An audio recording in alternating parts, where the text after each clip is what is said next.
4월 29일 수요일 창세기 32장 1절로 21절 심히 두렵고 답답할 때입니다. 우리네 인생에 앞으로도 뒤로도 갈 수 없다 느껴지는 순간이 있습니다. 그 순간 우리는 본능적으로 묻습니다. 하나님, 지금 어디 계십니까? 오늘 본문의 야곱이 바로 그런 상황입니다. 20년간의 도피 생활을 끝내고 고향으로 돌아오는 길, 그의 앞에는 자신이 2번씩이나 속였던 형 에서가 400명의 장정을 이끌고 오고 있었습니다. 뒤에는 외삼촌 라반과의 결별, 그리고 긴 세월의 상처가 있었습니다. 야곱은 그야말로 진퇴양난 사면초가였습니다. 그런데 하나님께서는 바로 그 자리에서 야곱을 만나주십니다. 오늘 우리는 이 본문을 통해서 두렵고 막막한 자리에서 하나님은 어떤 분이신지 우리가 함께 묵상하려 합니다. 1절로 2절입니다. 야곱이 길을 가는데 하나님의 사자들이 그를 만난지라. 야곱이 그들을 볼 때 이르기를 이는 하나님의 군대라 하고 그 땅 이름을 마하나임이라 하였더라. 야곱이 라반의 집을 떠나 가나안 땅을 향해 걸음을 내딛는 순간 본문은 놀라운 사실 하나를 조용히 기록합니다. 하나님의 사자들이 그를 만난지라. 여기서 만났다라는 히브리어는 파가라는 단어로 단순한 조우가 아닙니다.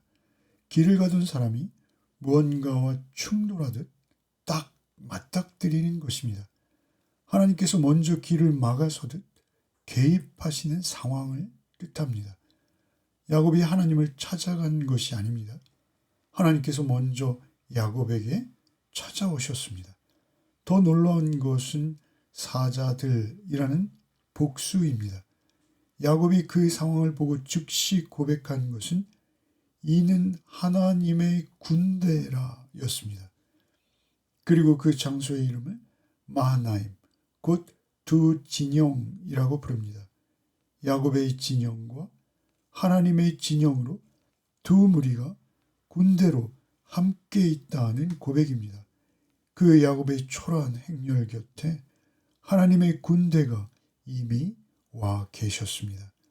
여기서 우리는 중요한 진실을 붙잡을 수 있습니다. 야곱은 아직 에서를 만나지도 않았고 기도도 드리기 전입니다. 그러나 하나님이 먼저 찾아오셨습니다. 이것은 하나님의 선행적, 무조건적 은혜입니다. 우리가 하나님을 찾기 전에 하나님께서 먼저 우리를 찾아오십니다. 두렵고 막막한 길을 걷고 있는 우리에게도 하나님의 군대는 이미 우리 곁에 와 계십니다. 문제는 우리가 그것을 보느냐 보지 못하느냐입니다. 시편 기자는 말합니다. 여호와의 사자가 주를 경외하는 자를 둘러 진치고 건지시는도다.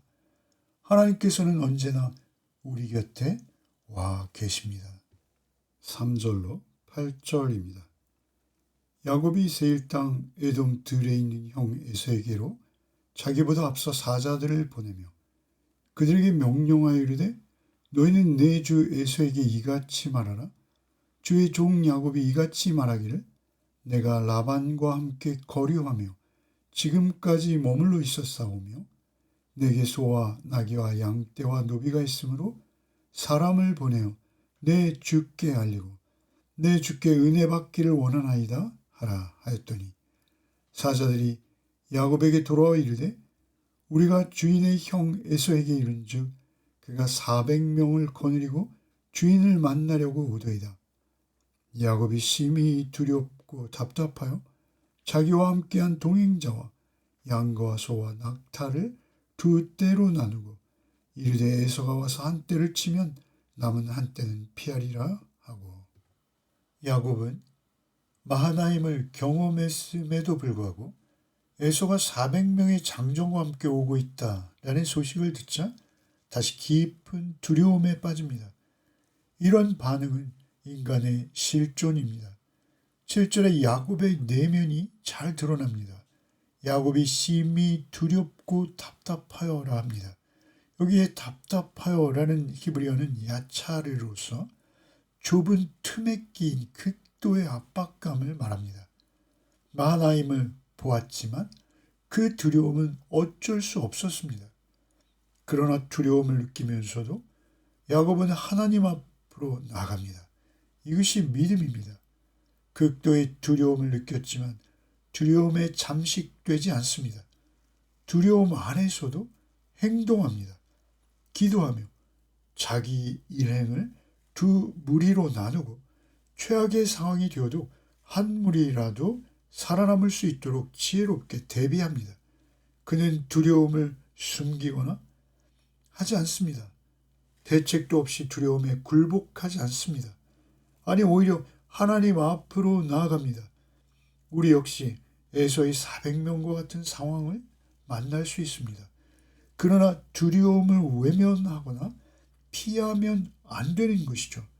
모든 감정마저 솔직히 그저 하나님 앞에 인정하고 하나님 앞으로 가져가는 것입니다.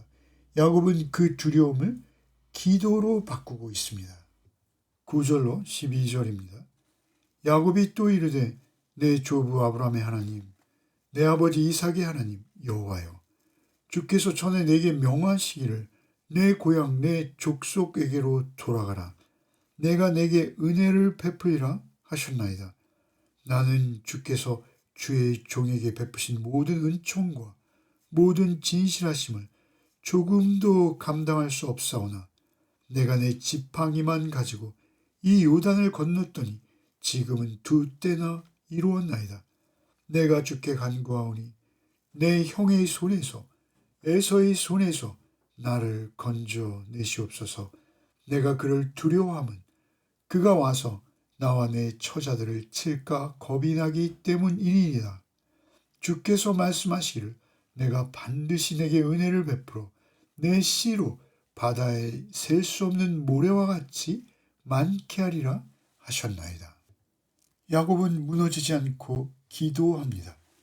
야곱이 드린 기도를 살펴보면 야곱이 얼마나 하나님의 성품을 깊이 이해하고 있는지 잘 드러나고 있습니다. 야곱은 먼저 하나님의 명령을 기억하고 하나님께 고합니다. 9절에 주께서 전에 내게 명하시기를 내 고향 내 족속에게 돌아가라 하셨나이다. 이것은 마치 하나님, 이것은 제가 제 마음대로 시작한 일이 아니지 않습니까? 명령하신 일 아닙니까? 이런 말과 같은 것입니다. 기도의 첫 번째 기초는 하나님의 말씀, 그 언약에 근거해야 합니다. 그 다음 야곱은 자신의 자격 없음을 또한 정직히 고백합니다. 나는 주께서 주의 종에게 베푸신 그 모든 은총과 진리를 조금도 감당할 수 없다라는 것입니다. 여기서 감당할 수 없다는 것은 아주 작고 보잘것없다 그런 의미입니다. 야곱은 지금 하나님의 크신 은혜 앞에서 자신이 얼마나 작고 초라하며 보잘것없는 존재인지를 인정하고 있습니다. 20여 년 전 형의 축복을 빼앗고 도망칠 때 빈손으로 요단을 건넜으나 이제는 두 무리를 이룰 만큼 된 것도 전적인 하나님의 은혜였음을 고백합니다. 그리고 마지막으로 다시 야곱은 하나님의 약속을 붙듭니다. 주께서 말씀하시기를 내가 반드시 내게 은혜를 베풀어 내 씨로 바다에 셀 수 없는 모래와 같이 많게 하리라 하셨나이다. 약속, 곧 언약, 하나님의 말씀에 근거한 호소입니다. 그러나 12절에 은혜를 베풀어 달라는 것은 비록 언약이지만 이 언약도 조건 없이 쏟아부어 주시는 은총이 아니면 안 된다는 것입니다. 오직 하나님의 긍휼하신 성품에 근거한 언약에 호소합니다. 이것이 참된 기도의 모습입니다. 야곱의 기도는 하나님을 조종하려는 기도가 아닙니다. 하나님의 성품과 약속 위에 자신을 내어 맡기는 기도입니다. 하나님의 손을 움직여달라 하기보다는 하나님의 손에 우리 자신을 모두 내어드리는 것, 그것이 우리 기도가 되어야 합니다. 우리 역시 두렵고 막막할 때 하나님의 말씀을 붙들고 내 자격 없음을 인정하며 오직 주님의 약속에 호소하는 것입니다. 이것이 마하나임의 기도입니다. 13절로 21절입니다. 야곱이 거기서 밤을 지내고 그 소유 중에서 형 에서를 위하여 예물을 택하니 암 염소가 200이요 숫 염소가 20이요 암양이 200이요 숫양이 20이요 전나는 낙타 30과 그 새끼요 암소가 40이요 황소가 10이요 암나귀가 20이요 그 새끼 나귀가 10이라. 그것을 각각 때로 나누어 종들의 손에 맡기고 그의 종에게 이르되 나보다 앞서 건너가서 각 때로 거리를 두게 하라 하고 그가 또 앞선 자에게 명령하여 이르되 내 형 에서가 너를 만나 묻거든 내가 누구의 사람이며 어디로 가느냐 내 앞에 것은 누구의 것이냐 하거든 대답하기를 주의 종 야곱의 것이요 자기 주 에서에게로 보내는 예물이오며 야곱도 우리 뒤에 있나이다 하라 하고 그 둘째와 셋째와 각 때를 따라가는 자에게 명령하여 이르되 너희도 에서를 만나거든 곧 이같이 그에게 말하고 또 너희는 말하기를 주의 종 야곱이 우리 뒤에 있다 하라 하니 이는 야곱이 말하기를 내가 내 앞에 보내는 예물로 형의 감정을 푼 후에 대면하면 형이 혹시 나를 받아주리라 함이었더라. 그 예물은 그의 앞서 보내고 그는 무리 가운데서 밤을 지내다가 기도를 마친 야곱은 곧바로 행동에 나섭니다. 에서에게 보낼 선물을 정성껏 준비합니다. 염소, 낙타, 소, 나귀, 암수와 새끼를 구별해서 580여 마리의 가축을 여러 때로 나누어 앞서서 보냅니다. 그리고 종들에게 에서가 물으면 이것은 내 주 에서에게 보내는 것이요 야곱도 우리 뒤에 있나이다. 아주 꼼꼼하게 그 할 말을 명령하고 있습니다. 그리고 오늘 본문 마지막 절에 그 예물을 그의 앞서 보내고 그는 무리 가운데서 밤을 지내다가 이렇게 마무리되고 있습니다. 우리는 이 장면을 그저 야곱이 에서에게 뇌물 보냈어 이런 식으로 읽어서는 안 됩니다. 야곱은 기도 후에 이제 기도했으니 되었어. 그리고 두 손 놓고 결과를 기다리지 않았습니다. 할 수 있는 최선을 다해 기도한 후에 자기가 할 수 있는 행동을 한 것입니다. 하나님의 주권을 믿되 그 수단도 무시하지 않는 것입니다. 칼빈은 하나님이 목적을 예정하셨으면 그 수단도 예정하셨다. 이런 말을 한 적이 있죠. 야곱은 하나님의 보호를 믿었기에 아무것도 하지 않은 것이 아닙니다. 하나님을 믿었기에 인간이 할 수 있는 최선을 다한 것입니다. 하나님의 은혜 안에서 우리는 비로소 책임 있는 존재가 될 수 있습니다. 기도는 행동을 대체하는 것이 아니라 행동을 구별되게 합니다. 하나님 안에서 최선을 다하는 인생을 살게 하는 것이 기도입니다. 오늘 본문에서 하나님의 군대가 먼저 오신 것이 중요합니다. 그 후에 야곱은 두려움에 직면했으나 지혜롭게 대비합니다. 기도하면서 하나님의 성품에 호소도 하고 또 포기하지 않고 자신이 할 수 있는 일들을 행동으로 옮겨 나갑니다. 이 네 단계의 장면들은 우리에게 하나의 교훈으로 연결지어집니다. 하나님이 먼저 오셨으나 나는 두려움을 안고 하나님 앞에 나가 기도하고 그 기도 후에 최선의 행동을 더한다. 이것이 마하나임의 신앙입니다. 우리 역시 에서가 400명을 데려오는 것 같은 그러한 상황이 언제든지 펼쳐질 수 있고 또 실제로 펼쳐지기도 합니다. 질병으로, 경제적인 위기로, 무너지는 관계로 우리는 위기 앞에 섭니다. 때로 우리 자신의 내면으로부터 올라오는 절망도 우리를 서서히 침몰시키려고 합니다. 야곱이 에서를 만나는 것과 같은 상황이 우리 앞에 있을 때 우리는 기억해야 합니다. 하나님의 군대가 이미 내 옆에 와 계신 것을 기억해야 합니다. 하나님을 찾기도 전에 하나님께서 먼저 우리를 찾아오십니다. 마하나임은 과거의 지명만이 아닙니다. 우리가 두렵고 막막한 그 자리가 마하나임입니다. 그 자리에서 하나님의 말씀을 붙들고 기도하며 내 자격 없음을 인정하고 오직 주의 언약에 호소하는 것입니다. 그리고 우리가 할 수 있는 최선의 행동을 아끼지 말아야 합니다. 중요한 것은 이미 하나님의 아들 예수 그리스도 자신이 우리 삶의 마하나임에 임해 계십니다.